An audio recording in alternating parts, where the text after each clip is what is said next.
Hello students, welcome to Offering Max. இன்னைக்கு 10th Max example 1.2 sum பார்க்க போகிறோம்.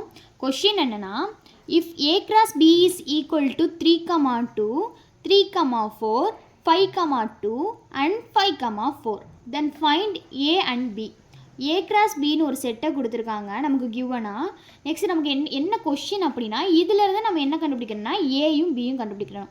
Mostly என்ன செய்வாங்க அப்படின்னா ஏயும் பியும் கொடுத்து ஏ கிராஸ் பியோ பி கிராஸ் ஏயோ கேட்பாங்க. பட் இந்த சம்மில் வந்து ஏ கிராஸ் பி கொடுத்துட்டு ஏயும் பியும் கேட்டிருக்காங்க. இது ஒரு இம்பார்ட்டன்ட் சம். இப்போ இது எப்படி கண்டுபிடிக்கிறதுனா சொல்யூஷன் ரொம்ப ஈஸியான சம். ஜஸ்ட் கிவ்னு எழுதிக்கோங்க.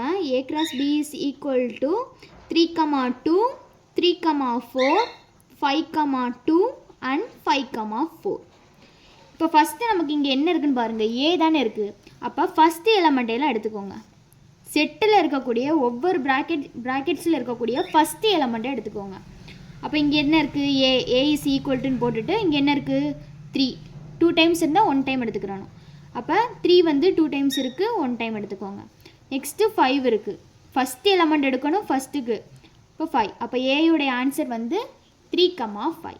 நெக்ஸ்ட் பிக்கு என்ன பண்ணணும் அப்படின்னா செகண்ட் எலமெண்ட் எடுத்துக்கிறணும், அந்த ப்ராக்கெட்ஸில் இருக்கக்கூடிய செகண்ட் எலமெண்ட். அப்போ இங்கே யார் இருக்கா 2, இங்கே யார் இருக்கா 4, இங்கேயும் அதே 2, 4 ஒரு டைம் எடுத்துக்கிட்டால் போதும். அவ்வளோதான் நம்மளுடைய ஆன்சர்.